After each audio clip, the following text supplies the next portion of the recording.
It's hard to turn it off. I love that song. That's the continuation of the song we played during the countdown yesterday. It's Rabbi Shlomo Katz's song Rova Chuppah Nigun. It's about a 6-minute song, so maybe we'll even use it a little bit tomorrow during the countdown, so we hear all parts of it.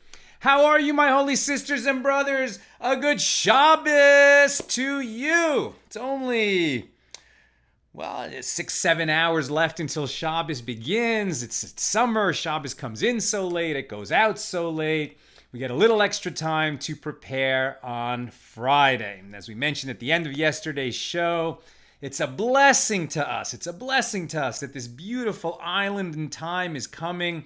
And so that it's a blessing to us that we use our time wisely, that we have this time and that we use it on Friday to prepare for a beautiful Shabbos, a celebratory Shabbos, a spiritual Shabbos.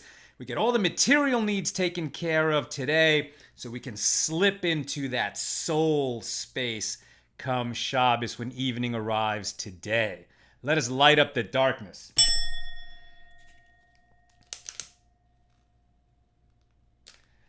All right, who's in the house with us today? I see Marjorie Holler says Shabbat Shalom from Georgia, and Deborah Hazelwood says Shabbat Shalom from Florida. In the house on Facebook, James Roth says Good Shabbos, Shabbat Shalom. I know you're in Indianapolis. Yehudit Sobel says Shabbat Shalom for everyone. Salanina, thank you for everything. Alice Gross is in the house from Baltimore, Washington. Martin Macias, Shabbat Shalom from Sunland in Los Angeles, California. Christo Cheney, greetings from Lubbock, Texas, a very flat town in the South. Christo, today I went back and looked at the first AT Daily when I really didn't know what it was going to be like. It looked different. It was vertical. It was on Facebook only. I was speaking really slowly. But the first time we went live on January 5th, to announce a new show and that we're going to make an effort to see if we can keep teaching the Talmud a page a day. You were there, Christo Cheney. You were there at the very first show. So very cool that you're with us here today. And may all of our class just grow and grow, and we all make this journey together, God willing, for the next 7 years so that we can complete every page of the Talmud. Cecil Sharp says, Shalom Rebbe, it's Shabbos somewhere. Melissa Oppenheimer Friedman is in the house. Chuck Walker from South Florida. Lucy Ram Johnson is wishing us a good Shabbos from Minneapolis. Sharon Fagan says hi from South Florida. Paula Schmidt-Klauser says shalom from Chicago. Janice Beanstalk, Shabbat Shalom from Huntington Beach, California. Gail Klein is with us from New York City. Yelena Kersner says Shabbat Shalom from Florida. Martin says, I enjoy that song. Addie Abitol Mines says Shalom from Washington, D.C. Paul Kunis says Shabbat Shalom. Sharon Fran Brooks, Shabbat Shalom from Lebanon, New Jersey. Bonnie Robb from San Clemente, California. Paul is in from Minneapolis. Shelley Kennedy says Shabbat Shalom. Elizabeth Hunt Lucarini says Shalom from Tucson.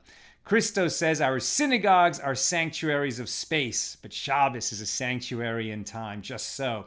Tammy Lynn Garrison, hi from Central PA. Sue Strauss in the house from Chicago. Micha Rasolo, Shabbat Shalom from Madagascar. Welcome, Micha from Madagascar. Patrice Carter from St. George, Utah. Harold Black says Harold and Loretta are with us from Roseburg, Oregon. Yakub Eliyahu Goldberg says Shabbat Salam. Ida Randazzo, Shabbat Shalom from Florida. Alice says Shabbos Kodesh, the Holy Shabbos. John Christensen from Bakersfield, California. Bonnie Robb says, where is the guy who sings and plays the guitar? I love his music. That's Moshe Storch. You know, as soon as these regulations and the pandemic passes, I hear there's good progress on the vaccine so we can start worshiping together indoors. I only go to one minyan a week now. It's an outdoor backyard minyan on Friday nights. The rest of the davening I'm doing alone in the house. Some people are going back to synagogues, and God bless them. But you got to be of an age and comfortable in an indoor space. I'm not quite there yet. But I'll tell you, it's been a real blessing. The silver lining on this pandemic is I daven with my son every day. And that's been a very nice experience for us. Cecil Sharp says Shabbat Shalom. Lisa Gilman says, so glad to hear live music most of the time. Martin Chisholm says Shabbat Shalom. Lisa Gelman from Massachusetts. And Martins Chisholm says Shabbat Shalom from Nigeria. Welcome, everybody. Okay, today, with God's help, we're going to wrap up chapter 17. Chapter 17 has been all about muktzeh, the rabbinic decree that is going to draw a fence around the Torah and protect us from coming to violate Shabbos by using tools and things that are designed for prohibited activities on Shabbos. And the sages said, so if you can't do the activity that the tool is designed for, so don't touch the tool at all, don't touch the vessel, don't touch the utensil. But then the rules were relaxed. Originally, but at the beginning of the Second Temple period, so about 2,500 years ago, these rules were made much more stringent by the prophet Nehemiah because the people were very lax in their Shabbos observance. Over the centuries, the sages saw that people were getting it. They got the message that they really need to make Shabbos special, and they relaxed some of these rabbinic decrees, right? They can't relax a Torah prohibition, but they relaxed the decree of the sages a little bit. And so we can touch pretty much all vessels. We can touch most utensils, even if they're designed for a non-Shabbos activity, as long as we're going to use them either for their place or to do something that is permitted on Shabbos. And the example I've been giving is a socket wrench that's designed for something we can't do on Shabbos, construction or repairing cars or whatever, but we could use it to open a beer bottle. If it's a utensil that's designed for an activity that is permitted on Shabbos, then we could use it for its use, for its place, and even to preserve it from damage, let's say if it was going to be out in the sun. Yesterday, a question came up during our show about a package. So if you get an Amazon package delivered on Shabbos, the rule is pretty much always that you can't open the package. The only way that you could possibly open the package is if it was a delivery of holy books, right? So it's like you got a Chumash or a Tanakh delivered like this one, and it was supposed to arrive before Shabbos, but it was delayed, and you know that's what it is. So that's kind of like one of the only cases where you could open the package, and even then, it's better not to. Open the package after Shabbos.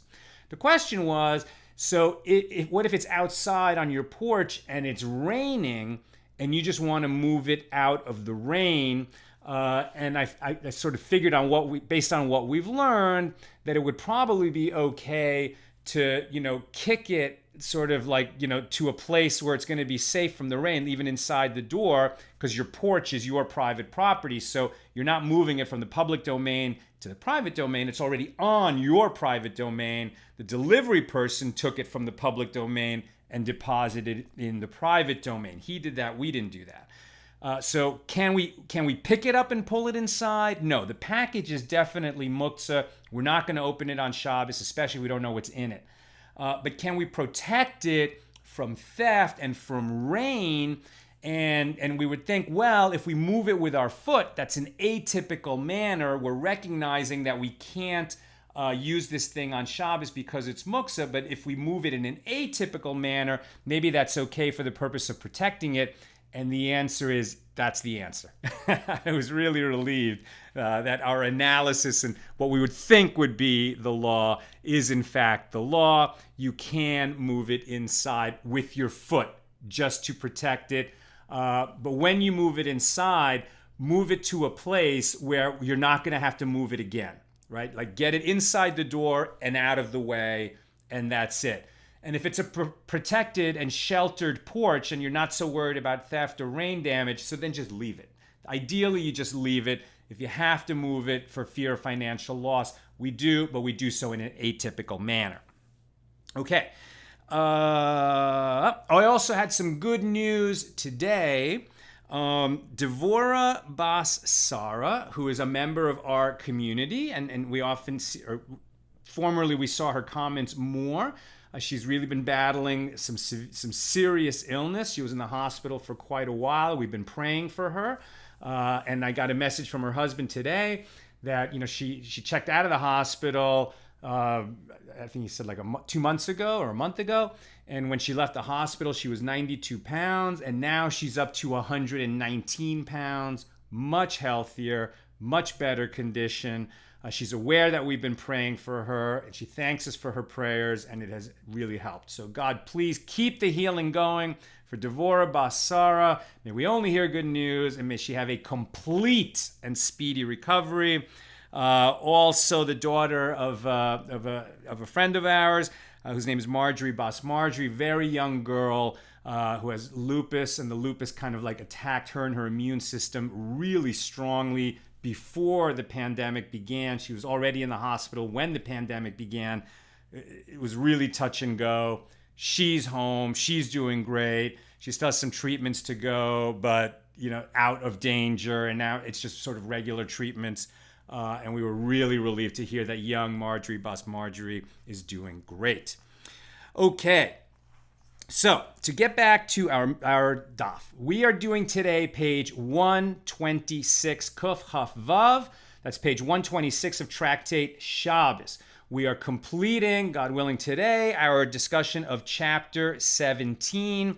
And we're finishing up Mishnah 6, which we opened yesterday. And we're going to get through Mishnah 7 as well, which is very short and very related to Mishnah number 6.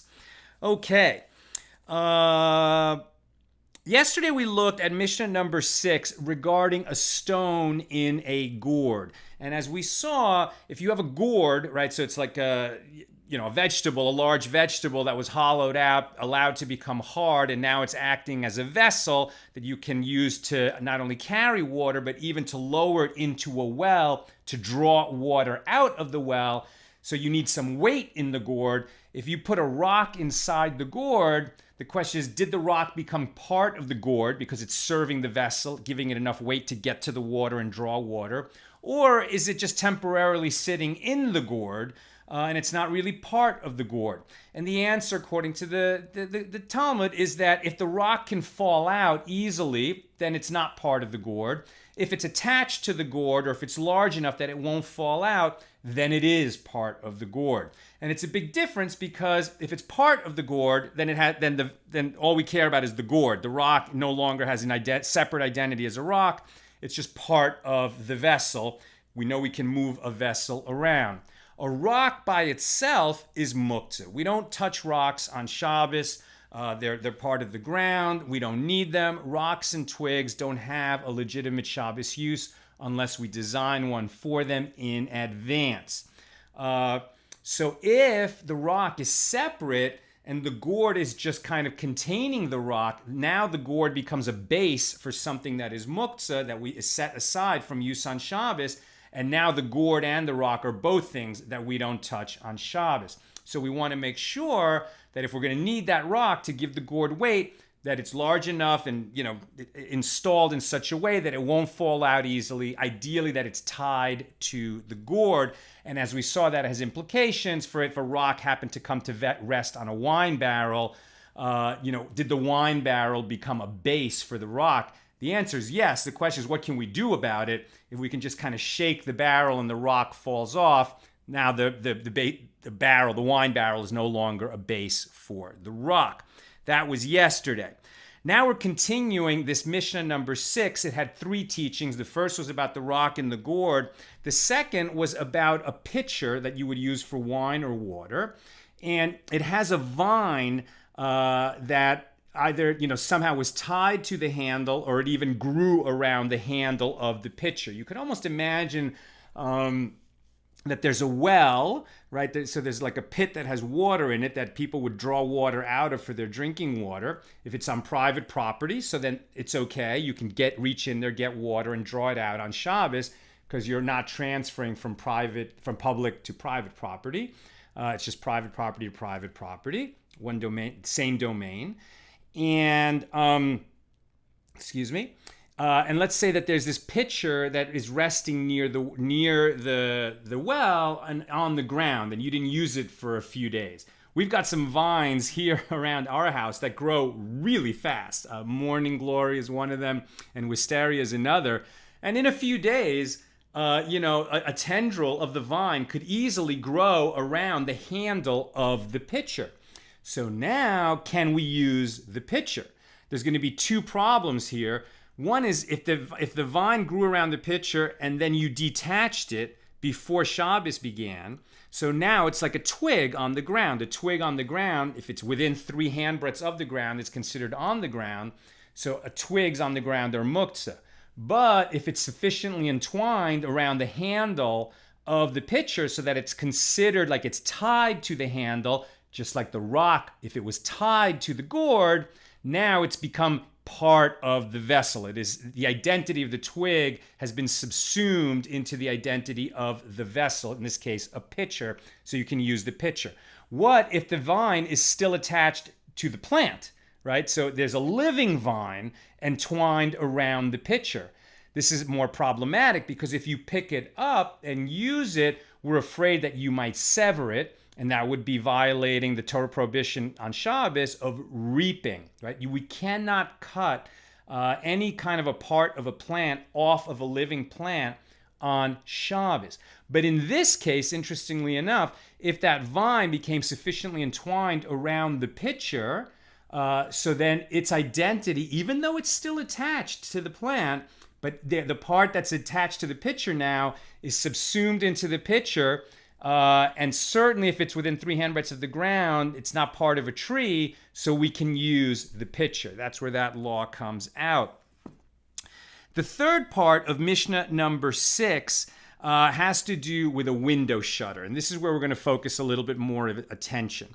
Okay, so we're used to seeing in the modern world that if you look at a house and the house has shutters, so usually the shutters are on the outside, they're attached to the window, the window frame, with a hinge, right? And people could open the window and reach out and close the shutters, right? That's an image we've seen many times. In Talmudic times, hinges were not so common. It was really expensive type of thing. It was for the rich people. And what normal people would do in terms of shuttering their windows is they had a board, and usually the board would rest next to the window on the ground. Sometimes it would be tied to the window. Sometimes a rope would be attached to the shutter. It could be attached in various ways. So the question is, can you put the shutter into the window opening on Shabbos? What is the fear? The fear is that you're attaching something to the house, to a structure that's attached to the ground. And this would be like doing home repair or home improvement and is essentially building. We would be afraid that if we install a shutter, especially in a shutter that's going to sit there potentially permanently if we didn't come back and undo it, that would be construction. That is the fear. And so the question is, can we put those shutters on the window? And is it going to be different in the case that the shutter is somehow tied to the wall or the window, that it's tied there with some kind of a rope, or if it's just resting on the ground and we're going to pick it up off the ground and put it in the window? To help us understand whether or not we can install the shutter, our sages are first going to examine the related case of a tent. All right, of erecting a tent on Shabbos. May we erect a temporary structure? This would seem like maybe that's not construction. We're just putting up a temporary structure. And you can imagine, people have at the beach or at a flea market, and they have, those nice little big shades with 4 sticks. And it's really just a roof on 4 poles, right? When you unfold this whole thing, can you open one of those on Shabbos? Answer, no. No, you cannot. That's considered construction, even though it's temporary. We may not build a tent on Shabbos. And this is related to the fact, by the way, that we can't open an umbrella on Shabbos because you're creating a structure with a roof. That's the way it is. So we can't build a tent because we're creating a roof. We can't create that from, we can't build a tent. We can't erect a tent. We can't put together a tent on Shabbos. But we can make an insignificant partition for the purposes of privacy. So, for example, some people have kind of old-fashioned, like a 3-part folding screen that a person could change behind it and have a little bit of privacy inside. That's not any kind of a permanent structure. You're just moving it into a spot so that you have some privacy. That's okay on Shabbos. An insignificant partition for the purpose of privacy is allowed. So then the next question is, well, can you add to an existing tent? The tent, we put it up before Shabbos. Like some camping tents have the tent, and then you could extend a little awning over the entrance. Especially like if it's raining or if it's really sunny, you could extend this awning, right? Can you do that? And likewise, can you lower a roller shade, right? We have on our porch, because sometimes when it gets really sunny there, these outdoor roller shades. Can we lower that on Shabbos? Yes, we can do that. That's like just adding a little bit of a privacy barrier. It's not any kind of a permanent thing. We're just lowering a shade. Can we add to the existing tent? Can we extend the tent? Here we have a machlokas, a dispute between Rabbi Eliezer and the rabbis, the unnamed rabbis with whom he's arguing. Eliezer says you cannot add to the existing tent. The rabbis are more lenient and they say, yes, you can. You can add to the existing tent.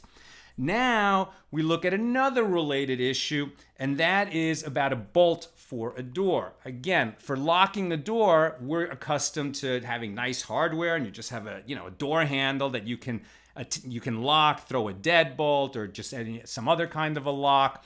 And it's just so simple to not only close a door, but to lock it. We wouldn't even think twice about that. But in the ancient world, locking a door required a little bit more industriousness, right? A little bit more work. How would they lock a door? They had some different mechanisms. One is a bolt, by which they mean like an iron pole. And you've seen this. Some people have this who are like really paranoid, want to be sure about security. It's like a pole that you sort of stick in the ground and under the handle, and then no matter how hard people push on the door, it's not going to open. Or you can think of it like a deadbolt, but it's like a big heavy bolt, and there's two like rings there, one on the door, one on the wall, and they're going to slide this heavy iron bolt through, or maybe a heavy wood rod through the two rings. So the bolt was not necessarily attached to either the door or the wall. It could be a freestanding bolt, as it were. And so can we pick that bolt up and now attach it to the door and the wall in order to lock the door? Again, it sounds like this might be a little bit like construction. Same fear we would have of adding a shutter that wasn't already attached to the wall. And the answer there was that Rabbi Eliezer, who's again being stringent, he would say you can use such a bolt to lock your door if it's already attached to the door or to the wall. If it was tied, it doesn't even have to like be in its slot, in its ring that it's going to slide, but if at least it's attached to the door or to the wall with some kind of a rope or string, a twine, so that it's attached to the structure already, then Rabbi Eliezer says you can pick it up and throw it through and lock it. Again, the rabbis are going to be more lenient. They're going to follow the opinion of Shimon ben Gamliel, who says if the bolt is a bolt that's made for locking the door, then even if it's resting on the floor in another corner out of the way, since we know that it's designed to close the door, so we can pick it up and throw it through those two rings and become a lock on the door. And the law follows Shimon ben Gamliel and the rabbis and the more lenient opinion. And so now we come back to the question of the shutter. May we attach this shutter to the window, even if it's tied, and does it matter if it's tied to the wall or not? And the answer is going to be like the bolt on the door. Rabbi Eliezer is stringent, and he says we cannot put the shutter in the window unless it's already tied to the window frame or to the wall in some way, even to the ceiling, kind of hanging there, and we could position it over the window. But the rabbis say, no, we're going to be lenient on this, and a shutter is designed to be in the window, even if it's resting on the floor. We know it's for the window, so you can pick it up and install it in the window and shutter your windows, even in Talmudic times. today it's obviously not an issue. Although maybe some people have like heavy storm shutters that are freestanding. And so here we're learning that since they're designed for the window and it's in your mind, in the back of your mind, that you have shutters that you would attach to the window, that you could do that, right? A different question would be, oh, you get a storm warning, hurricane is coming, and now you're going to add boards to your window, or God forbid a riot is coming and you're thinking I need to install boards on my window, for protection. So then I'm just thinking about this for the first time. It just entered my head to even ask this question, but I would say, thinking aloud, that if you need those boards either because of the hurricane or a riot, because you think your life might be in danger. It doesn't have to be demonstrably in danger, but if there's even a chance that your life is in danger, so yeah, you install the boards, not a problem. If it's really just to protect property, but there's somehow no danger to life, then it's going to be a more problematic question. I have to think about it a little bit more. But there, the board was not prepared to be added to the window and you can't do the construction on Shabbos, so you wouldn't do that on Shabbos, absent the danger to life. Okay, that's the case of the tent. We can add to it, but we can't build it. The shutter, as long as it's designed for the window, we can attach it even if it's not tied to the wall. And the bolt, or the thick wooden rod that we're going to use to lock the door, we can lock the door even if it's not attached to the door or to the wall, as long as it's designed for that use. As the sages were analyzing these questions, something that kept coming up is, well, this would be allowed in the temple, but not in the rest of the country. Before we had the opinion that the shutter could be detached and could be added, right? Some people felt it had, like Rabbi Eliezer would say, no, it has to be tied to the wall in order to do it. But even Rabbi Eliezer would agree that in the temple, they could do whatever they want there. The priests could do what they want to do. In fact, all rabbinic decrees do not apply in the temple. Isn't that interesting? Now, the Holy Temple doesn't exist anymore, but when the temple is standing, and God willing, when it'll be standing again, so the law within the grounds of the temple is administered by the Kohanim, the priests in the temple. They don't need the rabbis to issue additional decrees to protect them from coming to violate Torah prohibitions, which is what all rabbinic decrees are. Rabbinic decrees are not needed in the temple because the Kohanim will make sure to be meticulous about following Torah law. So rabbinic decrees, and the rabbis will study, up and down, what are the procedures that have to be performed in the temple. And God willing, when the temple returns, the rabbis will need to educate the Kohanim, who won't have any experience. They won't have grown up doing their job. They're going to have to learn their jobs, how to serve in the temple. And it'll be our rabbis who've been studying this tradition for thousands of years that will educate the Kohanim. Nevertheless, rabbinic decrees, which exist for all Jews all around the world to protect them from violating Torah prohibitions, will not apply on the grounds of the temple, because it's the Kohanim who are going to be in charge of observing the law there. They don't need additional decrees. Okay, so now that we've seen that the bolt or the shutter, which is clearly designed for use in the window or the door, can be used even if it hasn't been tied to the wall or to the window or to the door, and that this is the opinion of Shimon ben Gamliel with regard to the door bolt. So now a challenge is going to be raised in the Gemara, in the commentary on the Mishnah, to this holding of Rabbi Shimon ben Gamliel, with regard to vessel covers. And this is actually going to transition us into the final Mishnah of chapter 17, Mishnah number 7. So there seems to be an opinion. We've heard already that all vessels may be moved on Shabbos. And what is a vessel? A vessel is some kind of a receptacle, that it can hold something in it, right? All vessels can be moved on Shabbos. Yesterday we also talked about shards of vessels. And as long as they have some kind of a use, then they can be moved also. But we hear that there's another opinion that says, with regard to the covers of vessels, that they can only be moved if they have handles and they can be used as vessels themselves, right? So the classic thing you might think of is a pot, right? Okay, we have a pot and there's a cover for the pot. Okay, well, the cover of the pot has a handle. Can it be used as a vessel itself? Not really, especially like a flat cover for a pot. It's not a vessel. I guess you could theoretically turn it over and use it as a tray. So maybe. But you would think, like, why would that even be a question? If you can move the pot, surely you can move the cover of the pot. And as we analyze this question, we're brought to a different example, which was given about seats on Shabbos. So we saw that Rabbi Yehuda Hanasi taught his students that, okay, there's some building materials over there, building stones. They're going to be incorporated into a wall, during the week when the construction resumes. Right now they're sitting on the ground.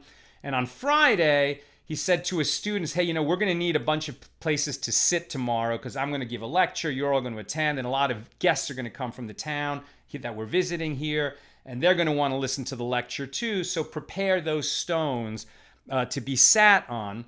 And initially we heard the story that he told his students, just think about sitting on them, and then they will be prepared for Shabbos use because somebody designated them for Shabbos use.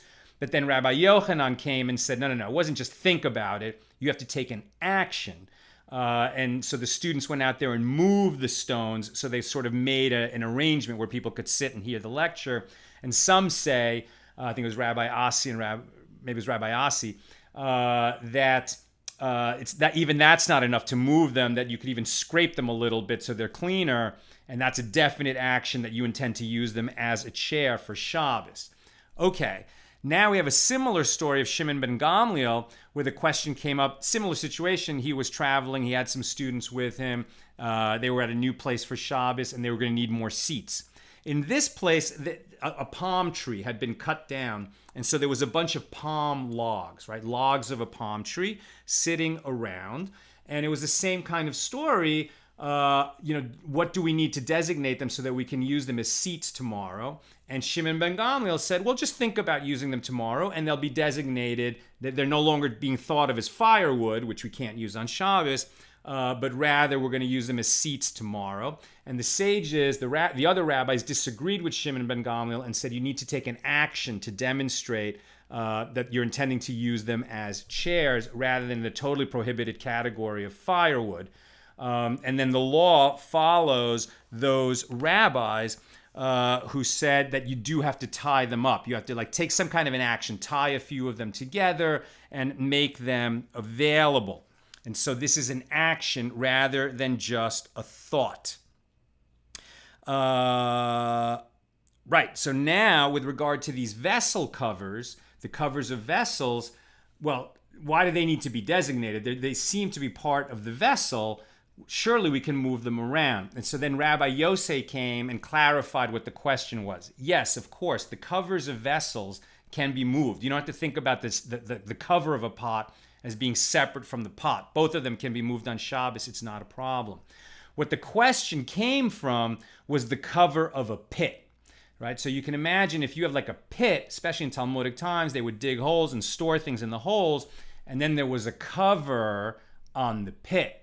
So now that's a more interesting question because the cover of a pit is attached to the ground. Since the hole is in the ground, can you take that cover of the pit, pick it up, and use it on Shabbos? There, it needs to have a handle so that it's designed for use, and it needs to be able to be a vessel in itself, and then you could pick it up and move it around. Otherwise, you just leave it there and don't pick it up on Shabbos. And if you thought you were really going to need it on Shabbos for some reason, then before Shabbos begins, pick it up from the pit, set it aside, and then that motion, that movement, that action will designate it for use on Shabbos. Okay, and that wraps up our discussion of chapter 17 and this principle of muktzeh, which we've inspected from all kinds of different angles. One thing that I think I said at some point is that there's a category of muktzeh, things that are repulsive, like what's in the garbage. right? And we wouldn't touch what's in the garbage or what's in a garbage dump. And that's generally true. But if there's something that's repulsive, which is like, in the middle of the room, God forbid a child or an animal came and left a deposit there. So we would, maybe in a way different than we would do it during the week, but we'll remove something repulsive from the room so that we can enjoy our Shabbos and not worry about stepping in it. And lastly, while I was researching that question that came up yesterday about about moving a package, we know we don't open a package on Shabbos, but just moving it, in case you're tuning in late, moving it to protect it from the rain or from theft. We can do that if it's already on our private property. We're not bringing it into our private property, from the public domain. If it's already in our private domain, we can move it, but we would move it with our foot, right? And that's how we would do it, and just kind of get it out of the way and move it in such a way that we don't have to move it anymore during Shabbos. While I was looking at that question, I happened to see about newspapers. I must say, I didn't know that there's any issue with newspapers. I love reading the newspaper on Shabbos. I'm not saying it's prohibited. There is definitely a machloket about this. There's a dispute, right? There are poskim, people who hold, deciders of Jewish law, the big gedolim, big rabbis in the last 100 years, who've looked at this question. And some say newspapers are okay because they give pleasure on Shabbos. And some say that newspapers are not okay because they contain so much news about business, right? And people are naturally going to think about buying and selling things and what's going on and how their business is affected when they read these newspapers. And because of that, as well as, there can be news about stuff that's just inappropriate, sexual in nature, etc. So some will hold that we don't read newspapers on Shabbos. I'm going to have to think about this more. It's definitely mixed, right? So I'm not saying it's prohibited. There are definitely big decisors of law who permit it. But I think one thing that is clear is that we should not be reading the business section on Shabbos. So that makes sense. We should not be reading the business section on Shabbos. Okay. That wraps up our discussion of muktzeh. I'm going to answer your comments and questions now. I think our takeaway from this whole chapter of understanding what it is that the rabbis have asked us to set aside and not touch at all, and why we have some exceptions to that rule, really for the purpose of enjoying Shabbos, I think this whole discussion really makes us focus on what does the soul need? Right? What does the soul really need? Shabbos is all about the soul, right? Shabbos is all about putting away the cares of the world and connecting and being present to who we are as souls that have come into this world for a purpose, with a mission, connecting with the other souls in our lives, our loved ones, our friends, members of our community, and not getting involved with the mundane and with the affairs of the work and of the week and of what we're trying to create, whether it's artistic or wealth building, whatever. We just put that aside on as Friday comes around, and we don't even want to touch those things. So I think even though these laws can seem technical and picayune, they're really helping us understand what is the province of the soul. What does the soul really need? In the world of souls, well, the soul doesn't need anything of this material world. The soul is an entirely spiritual entity that is at home in the world of souls and doesn't need anything from the material world. But when a soul descends into this world, takes on a body, and lives a human lifetime, there are things that soul needs just to be a soul. And those are the things that are permitted to us on Shabbos. The stuff that we need to be a thriving soul. And not what we need during the rest of the week, right? When we're feeding ourselves and creating, making, buying, selling, all of that. And these laws of muktzeh really ask us to, really lead us to understand what the soul needs. That's what we touch on Shabbos and nothing more. All right, questions. David Parsons, could a tarp be placed over it? You're saying over the package that's outside on the porch to protect it. Why not? Why not? I mean, we could put a tablecloth over a table. Um, we wouldn't be touching the muktzeh item. We'd just be using a tarp. I don't think there's any problem. I don't, I'm just wondering, like, are we creating a roof in some way to protect the item? That would be the concern. So I'm not really sure if we're building a roof around the item by bringing that tarp outside. So maybe, I'm not sure. But better just kick it inside out of the way. And kick it, don't pick it up. That's why we're moving it with our foot in an atypical manner. Ed Berg, what about if one gets their water from a community well only and you run out of water during Shabbos? Big problem. That's definitely a problem, right? You cannot transport water from the public domain into the private domain. Even lifting it out of the well in a public domain is problematic because the well is its own private domain.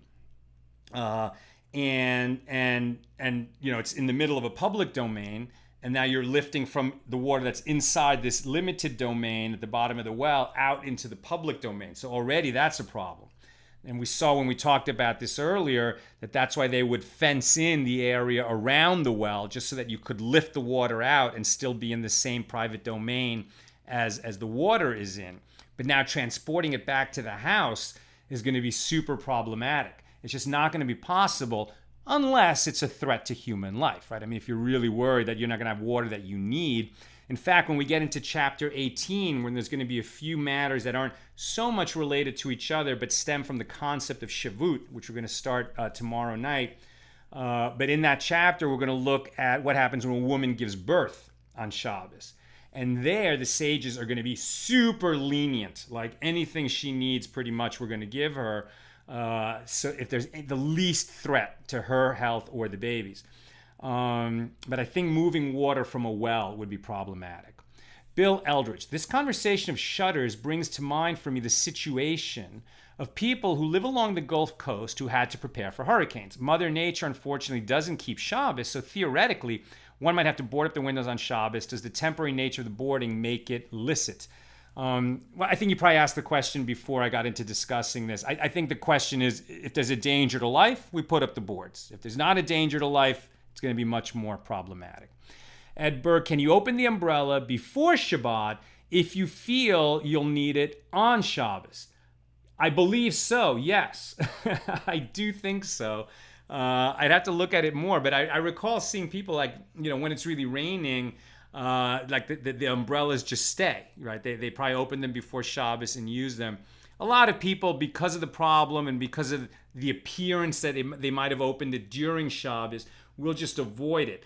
So I'm sure you've seen, if you live near Jewish neighborhood, a religious Jewish neighborhood, that the men, they're not walking around with umbrellas even when it's pouring rain. They have like these plastic covers over their hat and, like a nice raincoat over their body. They're not using the umbrella. They're protecting themselves, with a hat cover and like a poncho sometimes, or a good raincoat. And Lynn from Texas says, the first Sabbath of the 3 weeks, may it be a true oneg and rest for each of you learning today. May we all have a true oneg, a true pleasure, a great joy in this Shabbos. It's a beautiful blessing to close with. May we all be blessed to have a Shabbat of peace, of health, of joy, and of abundance. May all of us be blessed with those blessings as Shabbat comes in tonight. Sending you all big love and a big hug from LA. Look forward to see you after Shabbos ends.